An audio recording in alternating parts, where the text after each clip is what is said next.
communities worldwide. We broadcast diverse international content from Europe, Asia, Africa, and now right here in the USA. Watch us via Roku on your smart TV. Submit your own content on info@millenniumnews24.com. Download the Millennium News 24 app from the App Store to stream our shows anywhere, anytime. Stay tuned with Millennium TV and Millennium News 24 for the latest updates.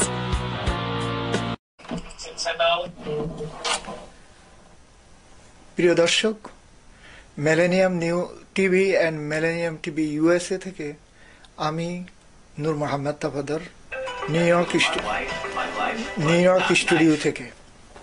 আমার সাথে আছেন একজন শিক্ষা অনুরাগী শিক্ষাবিদ জনাব জিয়াউল হক।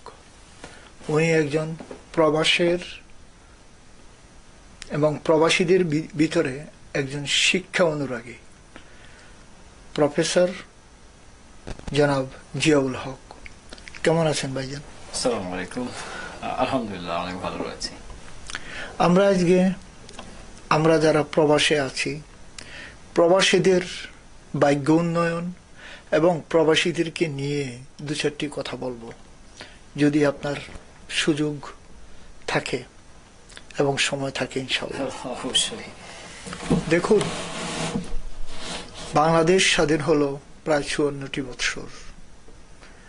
এই ৫৪টি বৎসরে বঙ্গবন্ধু জাতির পিতা, যাকে আমরা বলি, যিনি যার প্রথম বাংলাদেশের রাষ্ট্রনায়ক ছিলেন প্রধানমন্ত্রী, প্রেসিডেন্ট, যেভাবে হোক চলে গেছেন। তারপরে উনি প্রবাসীদের জন্য কি করে গেছেন, কি করতে পারেন নাই, সেই কথায় আসবো না। একটি দিক নির্দেশনায় অনেক কিছুই করে গেছেন। তারপরে আসছেন জনাব মেজর জেনারেল জিয়াউর রহমান। এই ভদ্রলোক অনেক প্রচেষ্টায় বাংলাদেশের ৭.৫ কোটি মানুষের জন্য দেশে বিদেশে দৌড়িয়ে অনেক কিছু করে গেছেন প্রবাসীদের ভাগ্য উন্নয়নের জন্য। আমি ওনাকে সাপোর্ট করি আর না করি, এই দুইজন ভদ্রলোককে যেন আল্লাহ রাব্বুল আলামিন বেহেশত নসিব করেন, এটাই আমি বলবো। এই দুইজন ভদ্রলোক দেশের জন্য, এই দেশটি এই বাংলাদেশের জন্য, এই বাংলাদেশের মাটির জন্য যুদ্ধ করছেন। কেউ ফিল্ডে, কেউ নন ফিল্ডে, কেউ কথা দিয়ে, কেউ ভাষা দিয়ে, এবং কেউ ফিল্ডে। জি ভাই। সো জেনারেল জিয়াউর রহমান যেভাবে বাংলাদেশের লেবার ফোর্সের জন্য মিডল ইস্টে যেভাবে দৌড়াইছেন এবং আমাদের জন্য যে কষ্ট করছেন, এমন কোনো কষ্ট কোনো প্রেসিডেন্ট করেন নাই। আমি এখানে অ্যাড করতে চাই, আমি যখন সৌদি আরবে হজে গিয়েছিলাম তখন আমি দেখেছি যে আরাফাতের ময়দান এবং বিভিন্ন জায়গায় তারা এক জাতীয় গাছ লাগিয়েছেন এবং সে গাছের নাম জিজ্ঞেস করেছিলাম, তারা বলেছিল এটা জিয়া গাছ। তো আসলে নিম পাতা। হ্যাঁ, নিম পাতা। তার যে একটা স্যাম্পল, অর্থাৎ সে যে কিছু একটা করে গিয়েছে এবং সেটা স্মরণ করে তারা, এটা হচ্ছে গিয়ে স্মরণ করা, তার কৃতজ্ঞতা প্রকাশ করা। এই সৌদি সরকার বা সেই অধিবাসীরা যে এখনো পর্যন্ত কৃতজ্ঞতা প্রকাশ করে এবং তার নামটা যে ধরে রেখেছে, তার নাম ধরে রাখা মানে আমাদের প্রিয় বাংলাদেশের নাম চলে আসা। সেটা চলে আসা মানে তাদের কিছু ইচ্ছা প্রকাশ করা যে না, তারা বাংলাদেশের লোকজনের জন্য কিছু করবে। এই যে আমাদের প্রবাসীদের কথা, প্রবাসীদের ভয়েস, এই কথাগুলো নিয়ে আসছে এই কারণে ইন্টারিম গভর্নমেন্ট দেশের জন্য, জনগণের জন্য অনেক স্টেপ বাই স্টেপ, বিভিন্ন ধারাবাহিকতায়, বিভিন্নভাবে অনেক কিছু কাজ করছেন। যেভাবে হোক কাজ করার চেষ্টা করছেন। কিন্তু প্রবাসীদের জন্য কি করছেন? রেমিটেন্স যোদ্ধাদের জন্য কি করছেন? রেমিটেন্স যোদ্ধা যারা প্রবাসীরা, একজন এদেশের প্রেসিডেন্ট বাইডেন বা প্রেসিডেন্ট ডোনাল্ড ট্রাম্প বা প্রেসিডেন্ট ওবামার অ্যাডভাইজার বাংলাদেশি, সেও কিন্তু একজন লেবার ফোর্সের ভিতরে সেও একজন বাংলাদেশি। তারাও বাংলাদেশের লেবার ফোর্সের ভিতরে সেও একজন লেবার। সেও বিলিয়ন ডলার ইনকাম করে বাংলাদেশে অর্থনীতির চাকার সাথে, তার অর্থ সরাসরি যুক্ত, সরাসরি কি বলছি কথা বলছেন। সরাসরি যুক্ত। কিন্তু বাংলাদেশের এলিট সমাজ এবং বাংলাদেশের জনগণের চোখে সেও একজন লেবার। চিন্তা করে দেখবেন, এইখানে ডাক্তার, ইঞ্জিনিয়ার, নিউক্লিয়ার সায়েন্টিস্ট থেকে শুরু করে হাজারো ক্লাসের লোকজন আমরা বাস করি আমেরিকাতে, ইউরোপে, মিডল ইস্টে, সর্ব ধরনের লোকজন আমরা বাস করি। আমরা সবাই, আমি এক কথাই বলবো, আমরা একজন লেবার। সত্যিকার অর্থে এই পৃথিবীর প্রত্যেকটা মানুষের লেবার। জুতাওয়ালা যদি জুতাটাকে সুন্দর করে কালিনা করে দিত, তাহলে আমরা কিন্তু ওই জুতা পরে এরকম শোভনীয় পর্যায়ে যেতে পারতাম না। অর্থাৎ এই প্রকৃতিতে, এই পৃথিবীতে যে যে যে সেক্টরে রয়েছে, মহান সৃষ্টিকর্তা তাদেরকে সেভাবেই বিন্যাস করে এবং আমাদেরকে এই যুগোপযোগী করে তৈরি করেছে। অর্থাৎ আমি যদি বলি, কেউ ছাড়া কেউ চলতে পারে না। আর করোনার টাইম এটা স্পষ্ট প্রতীয়মান। একজন আরেকজনের সহায়তা ছাড়া, একজন আরেকজনের মূল্যায়ন ছাড়া কোনোভাবে সম্ভব নয়। এখন চিন্তা করে দেখুন, বাংলাদেশে দেখি এবং সারা পৃথিবীতে টক শোর এবং পডকাস্টের হিড়িক উল্লাস ভূমিকা চলছে। আসলে আমরা কথা বলতে পছন্দ করি, কিন্তু কাজ করতে বা সেটা প্রমাণ করতে পেছনের দিকে রয়েছে। কিন্তু প্রধান উপদেষ্টাকে এবং যারা উপদেষ্টা আছে তাদেরকে কেউ গালিগালাজ করছে এবং কেউ অনেক কিছুই করছে, বলছে। কিন্তু যারা আমরা প্রবাসে থেকেই এবং যারা প্রবাসী আছি আমরা, আমাদেরকে নিয়ে কেউ কথা বলছেন না। আসলে প্রকৃতপক্ষে ইন্নাল ইনসানা লাকাফুর, এই পৃথিবীর মানুষগুলো বড় অকৃতজ্ঞ। যার দ্বারা বেশি উপকৃত হয় তারা সবসময় পর্দার আড়ালে থেকে যায়। বিষয়টা আমার কাছে এমন মনে হয়। এখন আপনি চিন্তা করুন, প্রবাসীদের যে রাইটগুলো অর্থনৈতিক, যারা এত বৎসর লেবার খেটে মিডল ইস্টের বুকে হার্ড লেবার খেটে বাংলাদেশে গিয়ে তার থাকার জায়গা নেই, শোয়ার জায়গা নেই, এবং নানানভাবে প্রতারিত হচ্ছে। এবং কি বলছি কথা বলছে, অবশ্যই এই যে তার অর্থগুলো প্রত্যেক মাসে, প্রত্যেক উইকে পাঠাচ্ছে, অর্থনৈতিক চাকার সাথে তার অর্থগুলো গেল, সরকার এই অর্থগুলোর কোনো ইন্স্যুরেন্স বা কোনো ধরনের ব্যবস্থা সরকার করেন নাই, এবং তার মৃত দেহটা নেওয়ার মতো কোনো অর্থ নাই।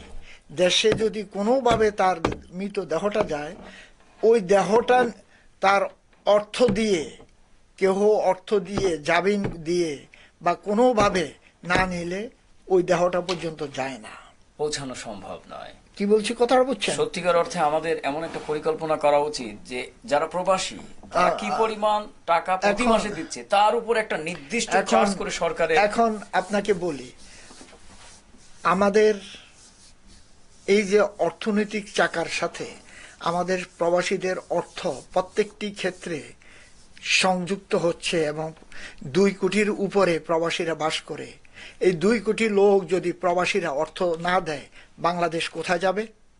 এবং প্রবাসীদের মরা দেহ বাংলাদেশে গেলে তাদের মরা দেহটি পর্যন্ত দেওয়া হয় না, এবং অনেক প্রবাসী যেভাবে হোক অ্যারেস্ট হয়ে গেলে তাকে আবার হাজতে পাঠানো হয়, বা তাকে অপমানজনকভাবে তাকে গ্রহণ করা হয়, তাকে আবার জেল হাজতে পাঠানো হয়, অথবা তার এয়ারলাইন্সের টিকিটের পয়সা না দিলে তাকে অনেকভাবে হেয় প্রতিপন্ন করা হয়।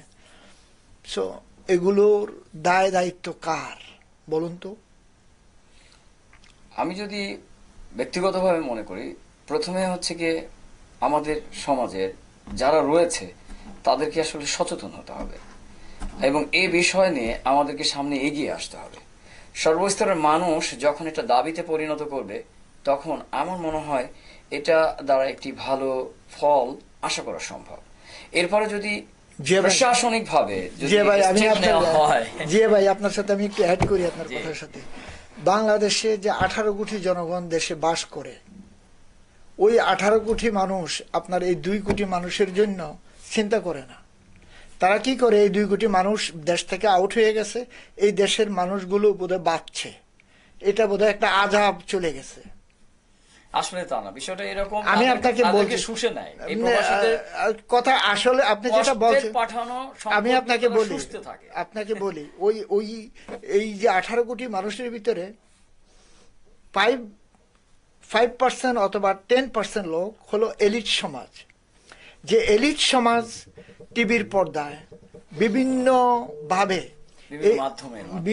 বিভিন্ন মাধ্যমে এই যে 18 কোটি লোককে শাসন শোষণ যেভাবে, এবং এই 2 কোটি মানুষকে যারা প্রবাসী, বঞ্চিত করা, লাঞ্ছিত করা, বঞ্চিত করা, অসম্মান করা, এবং বিভিন্ন ধরনের সুযোগ সুবিধা থেকে এবং প্রতারণা করা, সুবিধা থেকে বঞ্চিত করে প্রতারণার আর মতো বড় একটি অবস্থানে তারা, কি বলছি কথা বুঝছেন, প্রতীয়মান করে, প্রমাণ করে। এই প্রত্যেকটি ক্ষেত্রে আপনার দেখেন নিরীহ মানুষগুলো প্রতারিত হচ্ছে।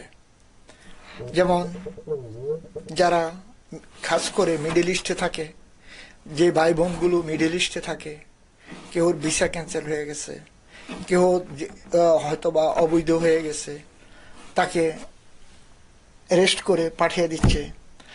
তাদেরকে নিয়ে যেভাবে টিভির পর্দায় হেয় প্রতিপূর্ণভাবে কথাবার্তা বলছে, কি বলছে কথা বলছেন, আমাদের এলিট সমাজ। কিন্তু তারা আমাদের সম্পদ, এবং তারা আমাদের ভাগ্যের চাকাটাকে অনেকটা পরিবর্তন করেছে। করোনা ভাইরাসের পরে তারা কি পরিমাণ আমাদের বর্তমান সরকার, আমি মনে করি এই প্রবাসীদের, রেমিটেন্স যোদ্ধাদের একটি ফান্ড তৈরি করা উচিত। তাদের জন্য একটি, প্রত্যেকটা রেমিটেন্স যোদ্ধা যখন বিদেশে আসবে তাদের জন্য ইনস্টিটিউট করা উচিত সুন্দরভাবে এবং সঠিকভাবে, এবং তাদের ভোটার লেবারের দাম পায় এবং ভোটার রাইটস করা উচিত, এবং তাদের এই যে রেমিটেন্স গুলো সঠিকভাবে থাকে সেটার একটা প্রতিরক্ষা করা উচিত। আপনি কি মনে করেন? এবং তাদের সম্পত্তি যেন কোনোভাবে ক্ষতিগ্রস্ত না হয়, প্রতারিত না হয়। এবং আমার মনে হয় তাদের যে পাঠানো যে রেমিটেন্স, তার একটা নির্দিষ্ট রেশিও অনুযায়ী সরকারের কোনো প্রভিডেন্ট ফান্ড তৈরি করা উচিত। এক কথাই তো আমি বললাম। কারণ আপনি চিন্তা করেন, আপন ব্লাড, যে মা বাপ জন্ম দিছে, জন্মদাতা, সেই প্রতারিত করে। হয়তো বা অনেক ক্ষেত্রে দেখা যাচ্ছে বউ প্রতারিত করে।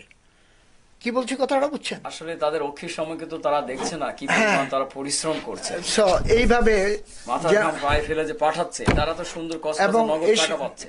এবং ওই লোকটি 20 বছর, 25 বছর, 18 বছর, 15 বছর কুয়েতের বুকে, দুবাই বা লিবিয়া বা আরব আমিরাত, এই সমস্ত দেশে থেকে আসে, রাস্তায় ভিক্ষা করছে আর কাঁদছে। তা কেন? এবং তারা নিরাপত্তাহীনতায় ভুগেছে। দেশে ফিরে আমি কি করব, আমার ভবিষ্যৎ কি হবে একটা নির্দিষ্ট সময় পর। এই যদি হয় তাহলে আমাদের প্রবাসীদের অবস্থান কোথায় যাবে?